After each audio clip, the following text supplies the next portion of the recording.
मित्रांनो, आपलं स्वागत. आजच्या या लेक्चरमध्ये अतिशय सोपी संकल्पना आपल्याला समजून घ्यायची आहे.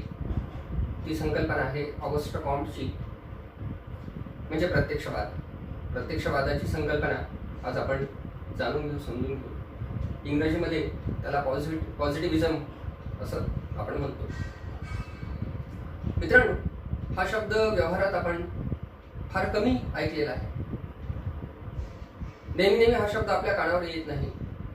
त्यामुळे एक थोडासा गोंधळ, एक संभ्रम या प्रत्यक्षवाद आणि पॉझिटिव्हिजमच्या बाबतीत आपल्या मनामध्ये तो निर्माण होतो. पण काय आहे हा प्रत्यक्षवाद? ऑगस्ट कॉम्टला नेमकं प्रत्यक्षवादाच्या या संकल्पनेतून काय अभिप्रेत आहे, या बाबतीत आपण थोडंसं विश्लेषण करणार आहोत, ते समजून घेणार आहोत. मित्रांनो, ऑगस्ट कॉम्टने अनेक सिद्धांत निर्माण केले. तो तर समाजशास्त्राचा जनक. 1837 मध्ये त्याने समाजशास्त्र जन्माला घातलं, निर्माण केले. आणि त्याच्यानंतर ऑगस्ट कॉम्टने अनेक सिद्धांताची निर्मिती केली. समाज कसा उत्क्रांत होत जातो या बाबतीत त्याने 3 अवस्थांचा सिद्धांत मांडला. अनेक सिद्धांत. परंतु प्रत्यक्षवाद हा सिद्धांत नाही, हे आपल्याला आवर्जून लक्षात ठेवावं लागेल. ही एक संकल्पना आहे, ही त्याची एक संकल्पना आहे. प्रत्यक्षवाद समाजशास्त्रात अभ्यास कसा करावा याबाबत मार्गदर्शन करणारा प्रत्यक्षवाद आहे.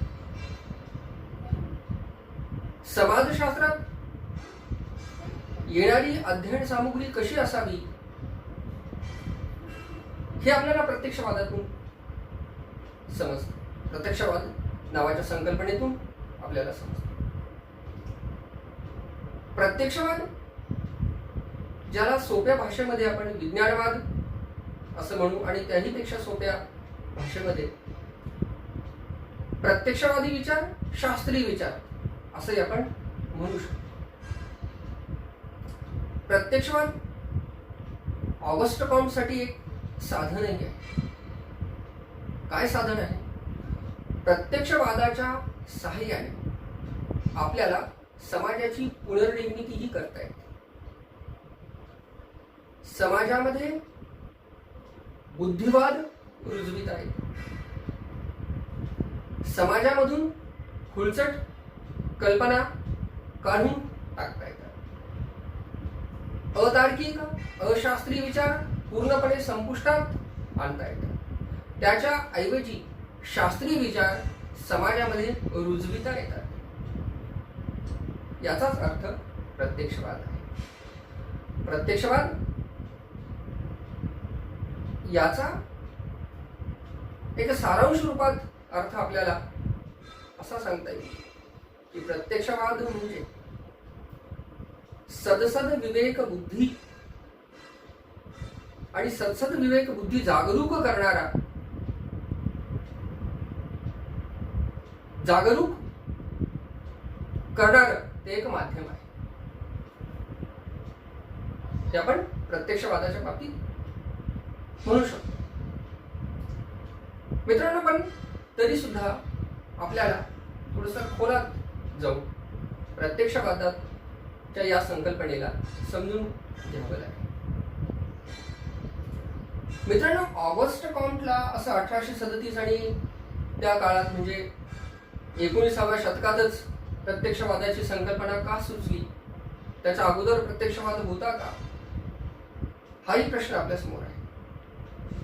वस्तुतः समाजशास्त्राची निर्मिती होऊन एक 150 वर्षाच्या आसपास कालावधी लोटला असं आपण म्हणू शकतो.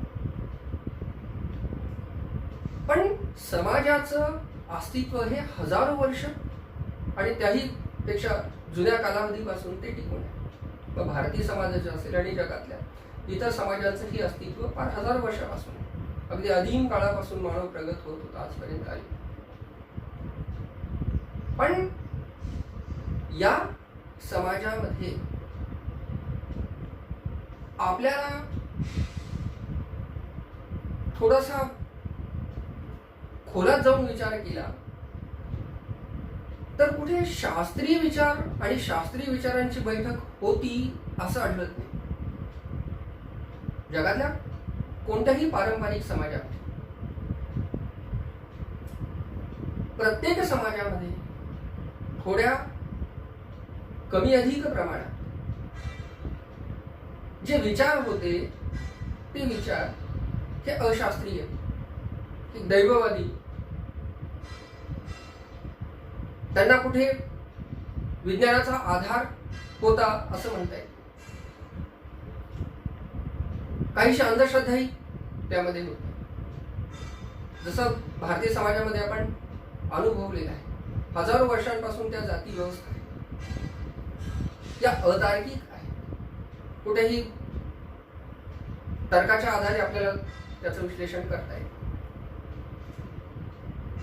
पण तो हजारो वर्षांपासून आपण त्या जोपासलेल्या आहे. वर्णव्यवस्था आहे, या वर्णव्यवस्थेतून भारतीय समाजाचं नुकसान झालेलं आहे. डॉक्टर बाबासाहेब आंबेडकरांनी सगळं विस्तृत विश्लेषण त्या बाबतीत केलं, फुल्यांनी केलं, राजश्री शाहू महाराजांनी केलं. आणि विशिष्ट वर्णांना आपण सगळे अधिकार नाकारले, त्यांना शिक्षण नाकारले. जे मूलभूत मानवी अधिकार म्हणून आहे त्यांच्यापासून त्यांना वंचित ठेवले आणि सगळे अधिकार विशिष्ट वर्णाला, विशिष्ट वर्गाला आपण दिले. यातून शोषणाची पद्धती पुढे आहे. समाजाचा विकास होऊ शकला. स्त्रियांना आपण शिक्षण नाकारलं, मुलांना तर त्यासाठी आंदोलन करावं लागलं, संघर्ष करावा लागला. आणि स्त्रियांना शिकवणं धर्मशास्त्राविरोधी मानलं जात असतं. जाती व्यवस्थेचे जे काही नियम आहेत ते मोडणं म्हणजे धर्मशास्त्राच्या विरोधी आहेत असं मानलं जात असतं. तेव्हा या बाबतीत बरंच विश्लेषण डॉक्टर बाबासाहेब आंबेडकरांनी आणि फुले शाहूंनी ते केलेलं आहे. आणि या सगळ्या अतार्किक, अशास्त्रीय विचारांमुळे आपल्या भारतीय समाजाचं नुकसान झालं. बालवयातच विवाह केला जावा, त्या स्त्रीला सती म्हणून तिच्या त्या नवऱ्याच्या प्रेतासोबत जाळलं जात असत. हे सगळं अमानवीय. मग यातून समाजाची प्रगती कशी होणार, तर ती झाली नाही. त्याचे फळ आज आपण उपभोगतो. मग असेच जर विचार पुढे राहिले तर समाजाची प्रगती होईल का, तर ती अर्थातच नाही होणार. आपण आणखी मागे. मग ही जी स्थिती आहे, असे जे अतार्किक विचार आहेत हे हजारो वर्षांपासून भारतीय समाजामध्ये होते आणि जगातल्या अनेक समाजांमध्ये होते, युरोपमध्येही होते. राजा ईश्वराचा अंश मानला जात असत, त्याचा शब्द हा अंतिम असत. मग तो चुकीचा असला तरी लोकांना तो शब्द पाळावा लागत असत. कितीही नुकसान झालं तरी त्याची आज्ञा पाळावी लागत असत. कारण विचार पुढे ठेवण्याला तिथे संधी नव्हती. एक तर्कशास्त्र म्हणून कुठेही नव्हतं. आणि असे हे सगळे अधोगतीचे विचार, अधोगतीचे ही सगळी विचारसरणी ही यथास्थित प्रत्येक समाजामध्ये होती आणि त्यानुसारच व्यक्ती आपलं जीवन, आपली दैनंदिन जीवन तो व्यतीत करत होता. मित्रांनो, ह्या दयनीय स्थितीबाबत या मागच्या हजारो वर्षात कोणी चिंतन केलं नाही असं आहे का, तर बरेचसे असे विचारवंत होते ज्यांनी समाज कसा असावा, समाजाची व्यवस्था कशी असावी, समाजाची संरचना कशी असावी या बाबतीत विश्लेषण केलेलं आहे. नाही असं नाही. परंतु त्या विचारांमध्ये शास्त्रीयतेची बैठक नव्हती. त्या विचारांना शास्त्राचा आधार नव्हता. असे कोण विचारवंत, तर हे प्लेटो आहे, अरिस्टॉटल आहे, थॉमस हॉब्स, लॉक, रुसो यांचं नाव आपण ऐकलं. भारतामध्येही काही विचारवंत आहेत जे मागच्या हजारो वर्षाच्या काळात होऊन गेले. त्यांनी त्यांच्या पद्धतीने आपल्या अनुभवानुसार चिंतन केलं आणि कुठेतरी समाजाची घडी अशी असावी, एक शासन व्यवस्था अशी असावी, कुटुंब संस्था अशा प्रकारची असावी, अर्थसंस्था अमुक अमुक पद्धतीची असावी, विवाह पद्धती अशी अशी असावी या बाबतीत त्यांनी ते विश्लेषण केले. पण त्यांच्या या विचारांना कुठेही शास्त्राचा आधार नव्हता. त्यांना जसा अनुभव आला तसं त्यांनी दिलं. पण त्यांचा उद्देश मात्र चांगला होता की समाजाचं भलं व्हावं, आपला हा समाज पुढे जावा, त्याची प्रगती व्हावी, त्याचा विकास व्हावा, यासाठी त्यांनी ते सगळं विवरण आणि विश्लेषण केलं. परंतु शास्त्राचा आधार नसल्यामुळे शास्त्रीय विचार म्हणून त्यांना ग्राह्य धरता येत नाही. पण त्यांना फक्त आपण एक तत्ववेत्ते म्हणून त्यांचा स्वीकार करू शकतो. त्यांच्या विचारांना फक्त तत्वज्ञान आपण मानू शकतो, शास्त्रीय विचार नाही. त्यांचे जे काही विचार आहेत ते फक्त तत्वज्ञान आहे, शास्त्रीय विचार नाही. तत्वज्ञान आणि शास्त्रीय विचारांमध्ये मूलभूत फरक आहे. पण शास्त्रीय विचार काय आहेत हे आपल्याला या प्रत्यक्षवादाच्या या संकल्पनेतून समजून घ्यायचं. पुढे एक विशिष्ट घटना, युरोपियन समुदायाला कालाटणी देणारी एक घटना जी घडते, त्या घटनेला आपल्याला समजून घ्यायचं. ती कोणती घटना आहे? ती घटना आहे ज्याला आपण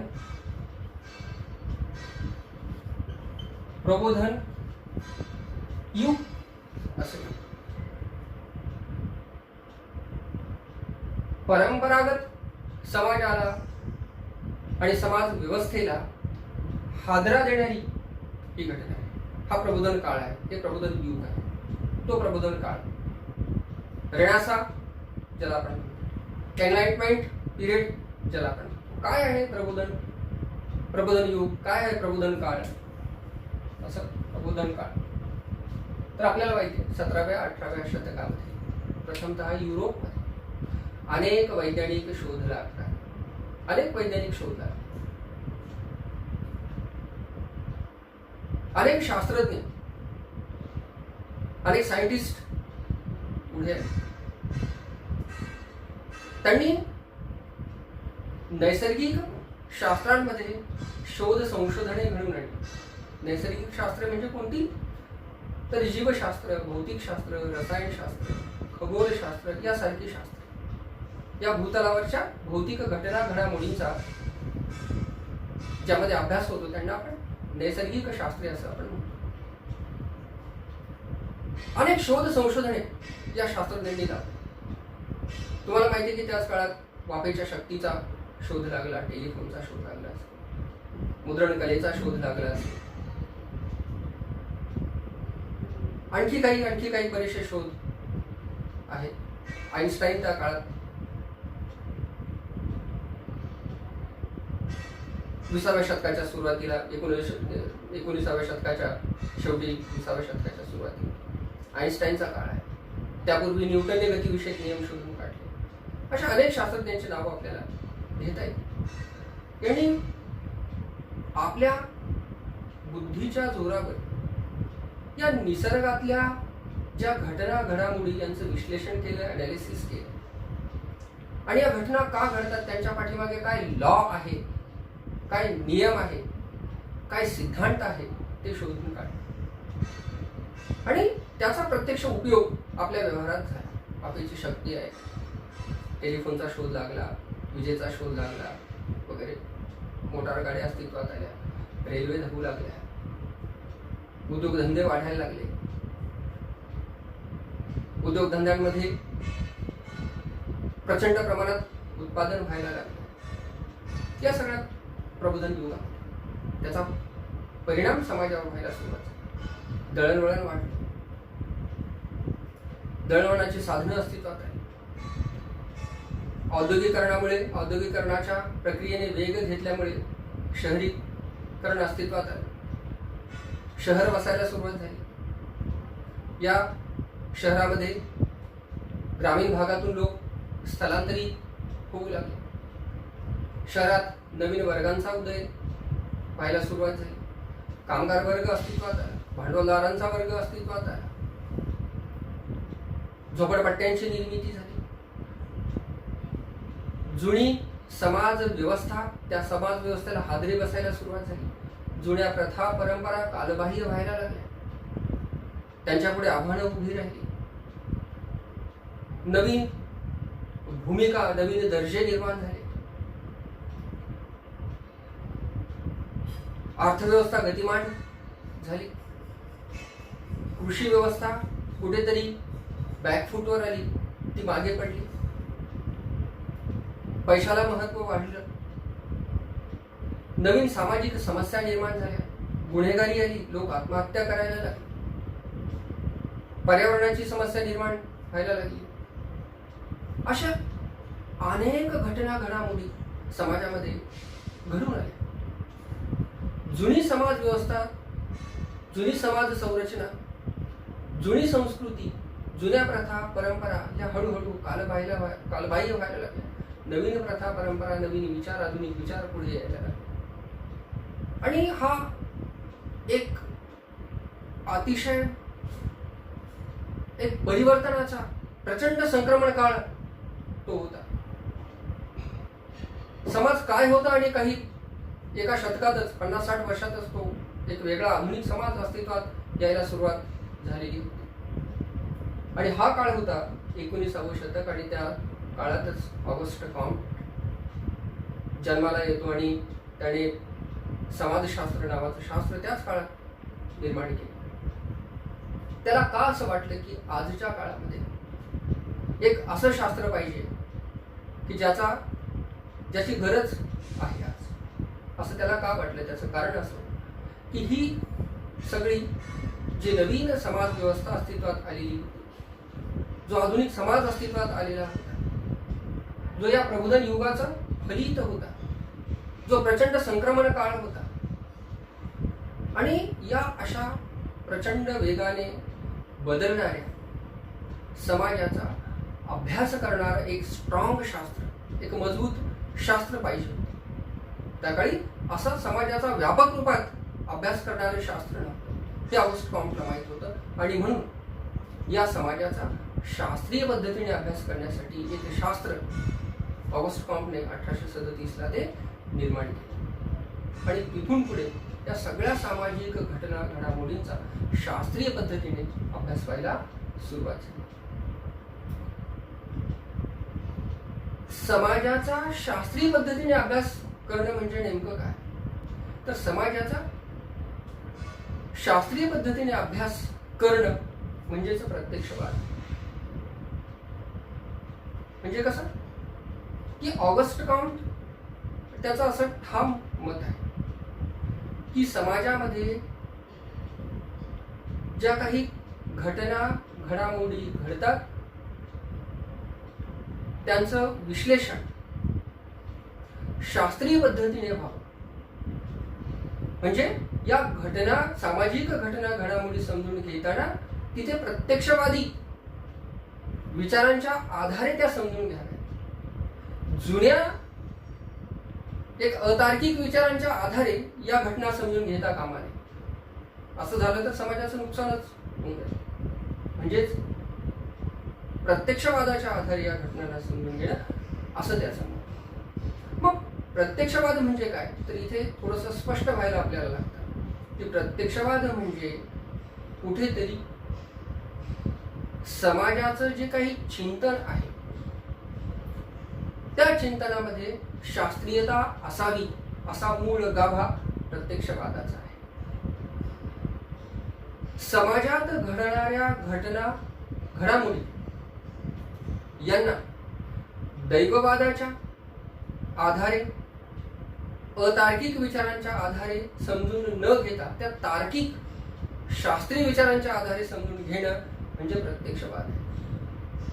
समाजातून या सगळ्या खुळचट कल्पना, अंधश्रद्धावादी कल्पना, दैववादी कल्पना समूळ नष्ट करणे हा मुख्य उद्देश प्रत्यक्षवादाचा आहे. पण प्रत्यक्षवादाचा हा उद्देश आहे म्हणजे नेमकं काय आहे? प्रत्यक्षवादी विचारांनी समाजाचा अभ्यास करावा, शास्त्रीय पद्धतीने समाजाचा अभ्यास करावा म्हणजे नेमकं काय? ऑगस्ट कॉम्ट पुढे हा प्रश्न होता. मग ऑगस्ट कॉम्टने या प्रश्नाचं उत्तर दिलं. काय तर ऑगस्ट कॉम्ट असं सांगतो, ज्याप्रमाणे या प्रबोधन काळामध्ये वेगवेगळे शोध संशोधन झाली, नैसर्गिक शास्त्रांमध्ये काही सिद्धांत निर्माण झाले जे चिरस्थायी आहे, जे अतिशय महत्वपूर्ण आहे आणि त्यांना शास्त्रीयतेचा आधार आहे. या सगळ्या शास्त्रज्ञांनी ज्या पद्धतीने निसर्गातील घटना आणि त्या घटनांच्या मागे असणारे नियम शोधून काढले, त्यासाठी त्यांनी काही साधनं वापरली, काही विशिष्ट पद्धती वापरली आणि नंतरच ते या निष्कर्षाला आले की अमुक अमुक घटना या कारणामुळे घडते. म्हणजे त्यांनी निरीक्षण केलं, त्यांनी परीक्षण केलं, त्यांनी तासनतास निसर्गात घडणाऱ्या घटनांचं अध्ययन केलं, त्यांनी निरीक्षण केलं, तारे का लुकलुकतात, दिवस रात्र का होते, सूर्यग्रहण त्याच्या पाठीमागे काय लॉ आहे, काय कारण आहे. त्यांनी प्रयोग केले, निरीक्षण, परीक्षण, प्रयोग या अशा वेगवेगळ्या पद्धती वापरत त्यांनी निसर्गातल्या घटनांच्या पाठीमागे असणारे लॉज, असणारे नियम, असणारे सिद्धांत त्यांनी शोधून काढले. त्याला शास्त्राचा आधार आहे असं आपण. अशा शास्त्राच्या आधारे त्यांनी हे सगळं समजून सांगितलं आणि तेव्हा आपण ते मानलं की हो करेक्ट आहे. की पाऊस ज्यावेळेस पडतो त्याच्या पाठीमागे काय कारण आहे, पुढे मागे हजारो वर्षापासून आपण समजत होतो की वरुण राजाच्या कृपेमुळे पाऊस पडतो, एक उदाहरण म्हणून फक्त. परंतु विज्ञान याला मानत नाही, हे वैज्ञानिक सत्य नाही. वैज्ञानिक सत्य का आहे, काय आहे तर खूप ऊन पडतं, ऊन पडल्यानंतर या भूतलावर असलेलं पाणी तापून त्याची वाफ वर जाते, ज्याला बाष्पीभवन असं आपण म्हणतो. आणि बाष्पीभवनाची प्रक्रिया झाल्यानंतर तो पाऊस पडतो, हे वैज्ञानिक सत्य. त्यासाठी शोध संशोधन, त्यासाठी निरीक्षण, परीक्षण, प्रयोग असे ते केलेले असतात आणि त्या आधारे हा नियम शोधून काढलेला असतो. तेव्हा आपण तो मानतो, त्याला तेव्हाच मान्यता प्राप्त तो होतो, मान्यता मिळते. ऑगस्ट कॉम्टचं हेच स्पष्ट मत आहे की समाजात ज्या घटना घडतात, ज्या सामाजिक घटना आपण ज्यांना म्हणतो, ज्या सामाजिक घटना घडतात, त्या घटना शोधून काढताना दैववादी अतार्किक विचारांच्या आधारे शोधून काढता कामा नये. या घटनामागील, या घटना घडण्यामागे जे काही सत्य आहे ते शोधून काढण्यासाठी ज्याप्रमाणे नैसर्गिक शास्त्रांमध्ये पद्धती आहे, निरीक्षण असेल, परीक्षण असेल, प्रयोग असेल, ऐतिहासिक पद्धती असेल, तुलनात्मक पद्धती असेल, या सगळ्या जशास तशा पद्धती समाजाच्या अभ्यासासाठी संशोधकांनी वापराव्या आणि नंतरच त्या घटना का घडतात याचं विश्लेषण करावं आणि सत्य समोर आणावं, म्हणजे प्रत्यक्षवाद. कोणतीही सामाजिक घटना का घडते याचा शोध घेताना विशिष्ट वैज्ञानिक पायऱ्यांचा, विशिष्ट वैज्ञानिक पद्धतींचा, विशिष्ट शास्त्रीय पद्धतींचा अवलंब करावा आणि नंतरच ती घटना का घडते या पाठीमागचं सत्य शोधून काढावं आणि ते जगासमोर आणावं, म्हणजे प्रत्यक्षवाद. असं ऑगस्ट कॉम्टचं स्पष्ट. ऑगस्ट कॉम्ट असं मानतो, तो पहिला विचारवंत आहे. तो असं म्हणतो की ज्याप्रमाणे हा आपला जो निसर्ग आहे आणि निसर्गात ज्या घटना घडतात, ऊन, वारा, पाऊस, भरती, ओहोटी वगैरे, या सगळ्या घटनांमागे एक विशिष्ट लॉ आहे, एक विशिष्ट नियम आहे, एक विशिष्ट वैज्ञानिक सत्य आहे, एक विशिष्ट सिद्धांत आहे. आणि हे लॉ, हे नियम, हे सिद्धांत अनेक शास्त्रज्ञांनी ते शोधून काढलेले आहेत आणि आपण त्यांना मान्यता दिली. जसं न्यूटनने गतिविषयक नियम सांगितलेले आहे, आईन्स्टाईनने E=mc² समजून सांगितलेलं आहे, आईन्स्टाईनने प्रकाशाचा वेग किती असतो ते प्रयोगांती सिद्ध केलेलं आहे. ऑगस्ट कॉम्ट हे मानतो की या सगळ्या घटना, निसर्गातल्या घटना घडामोडींमागे ज्याप्रमाणे विशिष्ट नियम, विशिष्ट सिद्धांत आहेत, अगदी त्याचप्रमाणे समाजात ज्या घटना घडतात त्या घटनांच्या पाठीमागेही असेच विशिष्ट नियम, विशिष्ट लॉ, विशिष्ट सिद्धांत, विशिष्ट वैज्ञानिक सत्य दडलेलं असतं. आणि प्रत्येक संशोधकाने, समाजशास्त्राच्या प्रत्येक अभ्यासकाने ते सत्य शोधून काढायचे असते. त्या बाबतीत सिद्धांताची निर्मिती करायची असते. आणि हे सगळं संशोधन करताना मग निरीक्षण, परीक्षण, प्रयोग वगैरे जे आहे, या सगळ्या पायऱ्या, हे सगळे माध्यमं त्याने वापरायचे असतात, त्या सगळ्या पद्धती त्याने वापरायच्या असतात. आणि या सगळ्या पद्धती वापरून जे काही त्याला सत्य सापडेल ते सत्य त्याने उजेडात आणायचे असते. ऑगस्ट कॉम्टने सांगितलं, आणि आपल्यालाही माहिती आहे की ऑगस्ट कॉम्टचे विचार पुढे खरे ठरले. या सगळ्या सामाजिक घटनांमागे विशिष्ट नियम असतो हे एमिल दर्खिमनेही दाखवून दिलं आपल्याला. एमिल दर्खिमचा एक आत्महत्येचा सिद्धांत जर आपण बघितला, आत्महत्या समाजात का घडतात, तर आत्महत्या समाजात तेव्हा घडतात जेव्हा जेव्हा जेव्हा समाजामध्ये एकता कमी होते, सॉलिडॅरिटी कमी होते, तेव्हा तेव्हा आत्महत्यांचं प्रमाण अधिक वाढतं. हे वैज्ञानिक सत्य आहे. इकडे ज्याप्रमाणे नैसर्गिक शास्त्रामध्ये गतीचा पहिला जो नियम आहे तो न्यूटनने शोधला, अगदी त्याच्याच तोडीचा सिद्धांत एमिल दर्खिमने मांडला. सामाजिक एकता कमी, आत्महत्या जास्त, त्याच्याच तोडीचा हा सिद्धांत.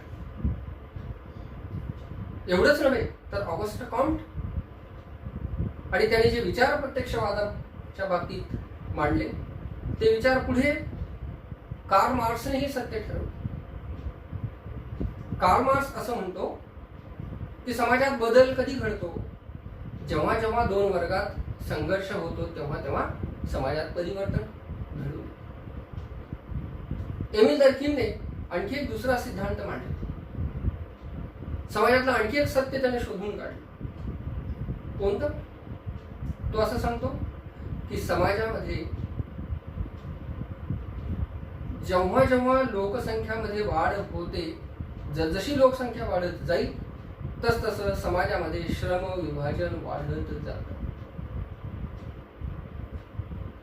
म्हणजे श्रम विभाजनात का वाढ होते, त्याचं कारण लोकसंख्या वाढ. हे वैज्ञानिक सत्य आहे. हे सत्य त्याने शोधून काढले. म्हणजे आणि हे सगळे जे सिद्धांत आहे हे त्रिकालबाधी राहणारे सिद्धांत आहे. हे समाजशास्त्रीय सत्य आहे, हे समाजशास्त्रातले सिद्धांत आहे, समाजशास्त्रातले हे नियम आहे, सामाजिक घटना घडामोडी मागचे हे नियम आहे.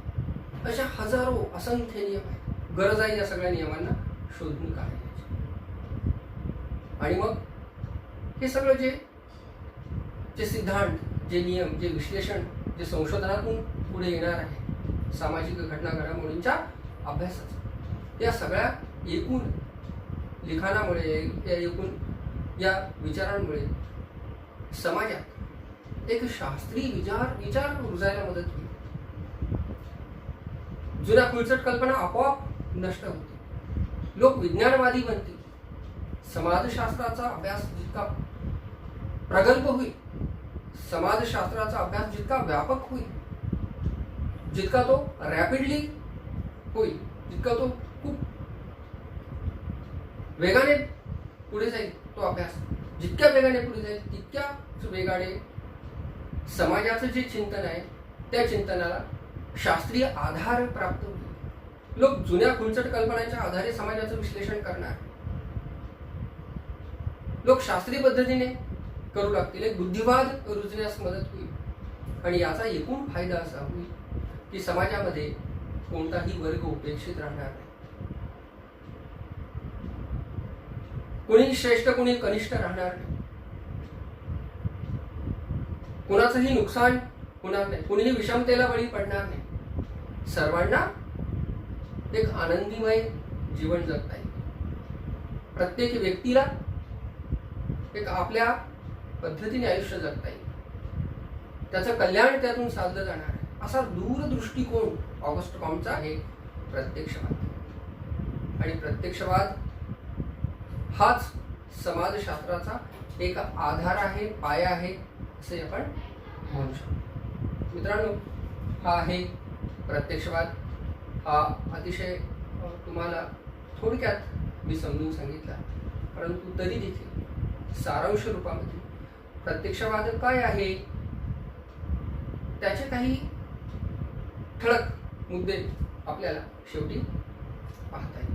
म्हणजे काय तर पहिले, प्रत्यक्षवाद म्हणजे एक विशिष्ट सिद्धांत नाही. प्रत्यक्षवाद एक विचार आहे, एक संकल्पना आहे. कुणाची? August Comte. क्रमांक 2, प्रत्यक्षवाद याचा अर्थ असा की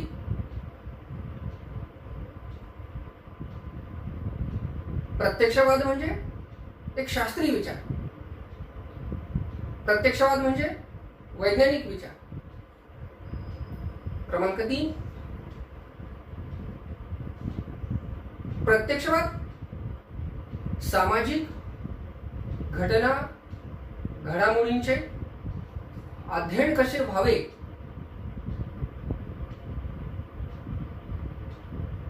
याबाबत